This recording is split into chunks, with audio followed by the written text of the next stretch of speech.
তানিয়া তার স্বামীসহ ননদের শ্বশুরবাড়িতে বেড়াতে এসেছে।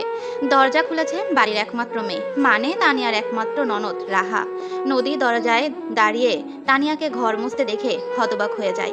তানিয়া শ্বশুর বাড়িতে অনেক অবস্থা সম্পন্ন। তানিয়ার ভাই ও ভাবিকে দেখে রাহা থমথম খেয়ে যায়। রাহা আমতা আমতা করে বলে, আরে আপনারা আসুন, ভিতরে আসুন। তারপর তানিয়ার দিকে তাকিয়ে বলে, ভাবি দেখো কারা এসেছেন। তোমার ভাইয়া আর ভাবি এসেছেন। তুমি কি আগে থেকে ওনারা আসবেন এটা জানতে? কথাটা রাহা এমনভাবে বলল যেন তানিয়াকে কোনো কিছু জিজ্ঞাসাবাদ করা হচ্ছে।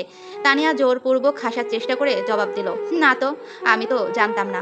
জানলে তো তোমাদের বলতাম। রাহা এবার কয়েক সেকেন্ড কিছু একটা ভেবে তানিয়ার কাছে গিয়ে তানিয়ার হাত থেকে ঘর মোছার কাপড়টা নিয়ে নেয়। তারপর হাসার চেষ্টা করে বলে, ঘরে জুজ পড়ে গিয়েছিল, তাই আমি জায়গাটা মুছতে চেয়েছিলাম।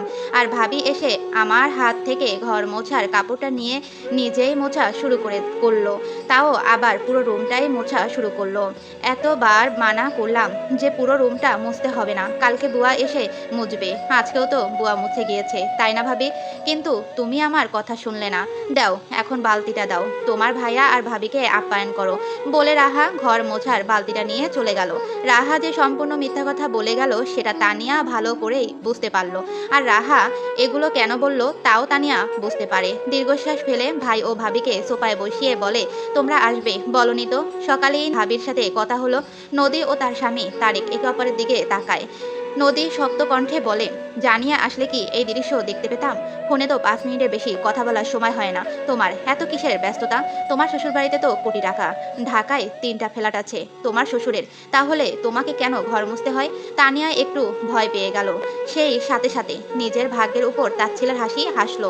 তারপর ঠোঁটের কোণে হাসি ফুটিয়ে বলল, আরে ভাবি তাই না, রাহা তো বললই জুজ পড়ে গিয়েছিল।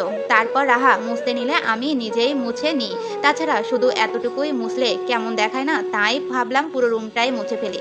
নদীর কাছে কথাটা বিশ্বাসযোগ্য লাগে না। সে সন্দেহজনক কণ্ঠে শুধায়, তাহলে বালতির পানি এত কালচে ছিল কেন?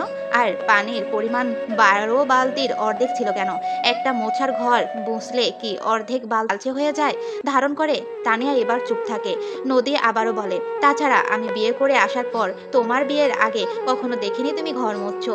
যেখানে জুজ বা পানি পড়লো শুধু সেইটুকু অংশই মুছে নিতে, আবার অনেক সময় তো তাও করতে না। অবাক করার বিষয়, তানিয়ার ভাই তারেক এবার জিজ্ঞাসা করে, বোন তুই খুশি তো? আমার কেন জানি খটকা লাগছে। তানিয়া নিচের দিকে কয়েক সেকেন্ড তাকিয়ে থেকে ভাইয়ের মুখের দিকে চেয়ে থাকে। মিষ্টি করে হাসে বলে, হ্যাঁ ভাইয়া আমি অনেক সুখী। রাদীপ আমার অনেক খেয়াল রাখে, আমার যা লাগে মুহূর্তেই এনে হাজির করে, আমাকে মাথায় তুলে রাখে, যতটা তুমি কল্পনাও করতে পারবে না। তানিয়ার মুখে স্বস্তির হাসি ফুটে ওঠে, কিন্তু নদী তাও সন্তুষ্ট হতে পারে না। নদী মুখ গম্ভীর করেই বলে, কল্পনা করতে পারবো না, কিন্তু সরাসরি তো দেখতে পারবো। কিন্তু আমি তো কিছুই দেখতে পারছি না। যে মেয়েকে আমার নিজ হাতে খাইয়ে দিতেন সেই মেয়ে আজ ঘর মুছতেছে। তানিয়া কিছু সময় চুপ করে থেকে সামনে তাকিয়ে দেখলো আড়ালে রাহা দাঁড়িয়ে আছে। তানিয়ার কপালে এবার ঘামের বিন্দু বিন্দু সৃষ্টি হতে শুরু করেছে। সে শাড়ির আঁচল দিয়ে কপালের ঘাম মুছছে আর বলে, সব মেয়েকেই বিয়ের আগে তার আম্মা দাদি নানি খেয়ে দিত। বিয়ের আগে বাবার ঘরে মেয়েরা রাজকন্যার মতো থাকে, সংসারে টুকিটাকি কাজ তো আমাকে করতেই হবে, তুমিও তো করো, আমি জানি সেটা, ও মানিও। কিন্তু শেষবার যেদিন তুমি আমাদের বাড়িতে গিয়েছিলে সেদিন তোমার বাহুতে আমি মারের দাগ দেখেছি, যা তুমি লুকিয়ে রাখার চেষ্টা করেছিলে। ফোন করলে 5-4 মিনিটের বেশি কথা বলতে চাও না। শরীর কেমন রোগা হয়ে গিয়েছে, চোখের নিচে কালচে দাগ পড়ে গিয়েছে, হাত পা কেমন রুক্ষ হয়ে গিয়েছে। যেখানে তুমি বিয়ের আগে প্রতিদিন 2 বেলা করে হাতে পায়ে লোশন লাগাতে, চুলগুলো দেখো সেগুলো নিষ্প্রাণ হয়ে গিয়েছে। 3-4 দিন আগে চুলে তেল দিয়েছে, তারপর আর শ্যাম্পুই করিনি। কিন্তু বিয়ের আগে তুমি সপ্তাহে প্রায় প্রতিদিনই শ্যাম্পু করতে। এসব দেখেও তুমি আমাকে মানাতে চাও তুমি ভালো আছো? তানিয়া আমতা আমতা করে বলল, ওসব বিয়ের পর বিয়ের আগের মতো এত যত্ন করার সময় কোথায় বলো? তাছাড়া ধৈর্যও কম থাকে। তোমরা অযথাই চিন্তা করছো।